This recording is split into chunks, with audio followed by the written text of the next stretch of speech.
Un gérant 3 questions avec Alexis Charveria, donc directeur général délégué et gérant chez Uncia AM. Bonjour. Bonjour Lucie. On va parler du fonds Uncia Global High Growth que vous gérez. On a compris, donc c'est un fonds global de croissance. Dites-nous plus sur ce fonds, de quoi il s'agit. Bien sûr, alors je co-gère ce fonds avec Vincent Fourcault qui est président d'Uncia AM. Le fonds Uncia Global High Growth, comme son nom l'indique, est un fonds qui est spécialisé sur le stock picking de sociétés de croissance forte. Par croissance forte, nous entendons les sociétés qui sont capables de doubler de taille en moins de 5 ans. Et lorsque nous parlons de taille, nous parlons de chiffre d'affaires. Donc notre univers d'investissement est composé de 900 valeurs. Ça représente à peu près 1,8% de la cote mondiale. On estime qu'il y a 65 000 sociétés cotées dans le monde. C'est un fonds qui est global, donc nous ne sommes pas cantonnés à une zone géographique nous avons l'opportunité d'aller chercher la croissance où elle se trouve, que ce soit dans les pays émergents, donc en Amérique latine, en Asie, en Afrique ou en Europe. C'est un fonds qui actuellement est exposé, qui a une limite en termes de capitalisation. Nous ne pouvons pas investir plus de 20% des actifs du fonds dans des capitalisations représentant moins d'1 milliard de dollars de capitalisation boursière. C'est un fonds dans lequel nous pratiquons une gestion de conviction. Et la gestion de conviction se traduit par un portefeuille relativement concentré sur 36 positions. Et nous avons une approche totalement fondamentale de stock picking, telle que nous l'avons mise en œuvre, soit chez Coffee Investissement, soit chez Financière de l'Échiquier. Et pour ce faire, nous voyageons beaucoup. Je reviens de New York, effectivement, avec Vincent, nous étions à New York en début d'année, à une conférence croissance organisée par Needham, un broker sur les small et mid cap américaines. On voyage très régulièrement à Londres pour assister à des conférences sur l'Amérique latine, sur l'Asie, l'Asie de l'Est. Donc vous rencontrez des managers, des patrons. Expliquez-nous un petit peu votre stratégie de gestion dans ce fonds précisément. Comment est-ce que vous allez sélectionner ces valeurs dont vous dites que ce qui est important, c'est la forte croissance, capable de générer de doubler de taille en moins de 5 ans. Mais ça, même si certains vont dire on va doubler de taille en moins de 5 ans, ce n'est pas dit qu'ils le fassent concrètement. Donc quels vont être vraiment les critères de sélection ? Alors je suis d'accord avec vous, effectivement il faut se méfier de ce que nous disent les managers des entreprises et les responsables de relations investisseurs qui sont là pour vendre leurs titres comme ils vendraient, comme n'importe quel dirigeant de société vendrait son produit. Donc nous avons mis en place, tout d'abord pour débuter, donc pour cadrer cet univers d'investissement de 900 valeurs, un screening quantitatif où nous regardons donc la croissance passée du chiffre d'affaires, nous regardons l'évolution des marges opérationnelles. Nous préférons investir dans les sociétés qui ont connu une forte croissance des marges opérationnelles. Et surtout, nous sommes très vigilants sur la génération de free cash flow, qui est un critère déterminant d'une part sur la solvabilité d'entreprise et sur la capacité d'entreprise à se développer et à soutenir à long terme sa croissance. Et nous sommes également très vigilants sur la qualité du management. Nous travaillons, nous faisons beaucoup de conférences calls, que ce soit avec les dirigeants d'entreprise, avec les clients ou avec les fournisseurs, pour valider la qualité du business model, la qualité du produit. Et au bout de ce processus d'analyse fondamentale, nous constituons une watch list, donc une liste de valeurs sous surveillance contenant à peu près 150 valeurs, et ce, quel que soit le secteur. Nous ne sommes absolument pas cantonnés nous ne sommes pas un fonds thématique, nous sommes un fonds de croissance forte, et la croissance forte, on la retrouve dans tous les secteurs, partout dans le monde. Alors, vous dites en effet, donc ce sont les free cash flow que vous surveillez. Il faut que les sociétés puissent générer donc du cash. Ça veut dire qu'il faut qu'elles ne soient pas endettées, donc un des bilans très sain.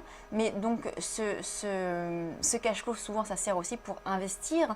Donc ces sociétés vont, est-ce que finalement ces sociétés qui investissent et donc qui puissent dans leur free cash flow vont sortir de cette liste? Comment ça va se passer un petit peu?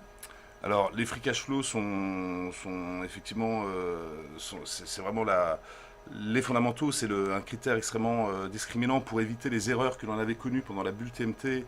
On avait vu des sociétés qui généraient à peine de chiffre d'affaires, encore moins, et que des pertes, et qui se payaient sur des multiples de valorisation très élevés.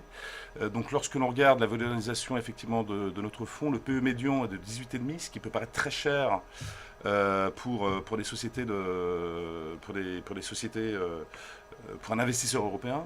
Mais nous avons une croissance agrégée du chiffre d'affaires de 38% sur 2015. Donc c'est des valeurs qui ont connu, nous semble-t-il, incertains des ratings sur l'ensemble de l'année et qui ont un fort potentiel de croissance. Et le ratio de dette net sur EBITDA, vous l'avez souligné, est négatif, il est de moins 15%, donc ce sont des sociétés qui sont en situation de cash net et qui peuvent donc financer leur croissance externe ou interne. La croissance interne, leur plan de R&D ou la croissance externe, l'expansion géographique ou l'acquisition de briques technologiques. Alors on va revenir justement sur ce fonds, donc UNSA Global High Growth, et vous allez nous donner vos principales convictions. Vous avez dit en effet que ce n'était pas un fonds thématique, que la thématique principale c'était donc la croissance forte et que ça se retrouve partout. Donc ça laisse donc un large plan de sélection. Donnez-nous des idées d'investissement, vos principales convictions. Bien sûr. Alors on a différents thèmes. Donc l'Internet of Things, les objets connectés représentent une part assez significative du fonds, environ 10%. Nous sommes investis, on doit être à 15 à 16%. On a investi sur 3 sociétés, 2 sociétés européennes et une petite capitalisation japonaise. Nous sommes investis donc en Allemagne sur Dialog Semiconductor, qui fabrique donc à la fois des puces Bluetooth ou faiblement consommatrices d'énergie qui permettent également de gérer la consommation d'énergie des iPads ou des iPhones. C'est une société qui est très exposée à Apple, mais qui vient de signer un contrat avec Mediatek, qui est le principal équipementier pour les smartphones chinois. Donc ils vont commencer à produire des puces pour Xiaomi, qui est un fabricant de smartphones chinois qui connaît un très fort momentum. Nous sommes investis également sur AMS AG, donc Austrian Microsystems, qui est une société autrichienne qui est cotée en Suisse, qui est spécialisée dans la fabrication de puces sensors, donc de puces sensorielles, qui permettent de détecter le toucher sur un écran ou la proximité d'un individu. Par exemple, lorsque vous téléphonez avec votre smartphone, ça repère effectivement que votre oreille est à proximité et ça éteint automatiquement votre écran. En tous les cas, ça éteint l'affichage pour vous éviter d'appuyer sur les touches. C'est également une société qui fabrique des composants sensoriels pour les équipementiers médicaux, pour les mammographies et la tomographie, et également pour l'industrie automobile. Donc c'est une société qui connaît une croissance très forte. Et au Japon, nous sommes exposés à Applix Holding, qui est une petite capitalisation japonaise, qui est spécialisée dans les iBeacon. Alors les iBeacon, qu'est-ce que c'est? On n'en parle pas beaucoup, parce que c'est plutôt un produit qui est en phase de test, surtout aux États-Unis dans la distribution. Et on pense que ça sera la prochaine révolution digitale dans la grande distribution. Ça va vous permettre, lorsque vous vous baladez par exemple dans un centre commercial, de recevoir, et que vous passez devant une boutique, vous recevrez sur votre smartphone des coupons qui vous signaleront des réductions ou temporaires ou permanentes dans la boutique. Lorsque vous vous baladerez dans un musée, vous passerez devant une toile, vous recevrez une alerte sur la description du tableau. Donc c'est une société qui est au cœur de la révolution des objets connectés, qui devrait connaître un très fort momentum de croissance jusqu'en 2020, parce qu'on estime à horizon 2020 qu'il devrait y avoir 10 appareils connectés par smartphone. Et on ne vous parle même pas effectivement de la maison connectée, où on voit de plus en plus d'applications qui vous permettent de gérer à distance la lumière, d'éteindre des volets. Beaucoup de technologie finalement dans vos choix de gestion. Alors, c'est des sociétés qui sont sur des niches effectivement technologiques, mais nous sommes également exposés aux médias. Alors, Facebook, c'est la plus grande société, une des plus grosses sociétés de publicité au monde. Facebook est une société extrêmement rentable, très bien gérée. D'ailleurs, elle publie ses résultats demain, donc on ne présuppose pas.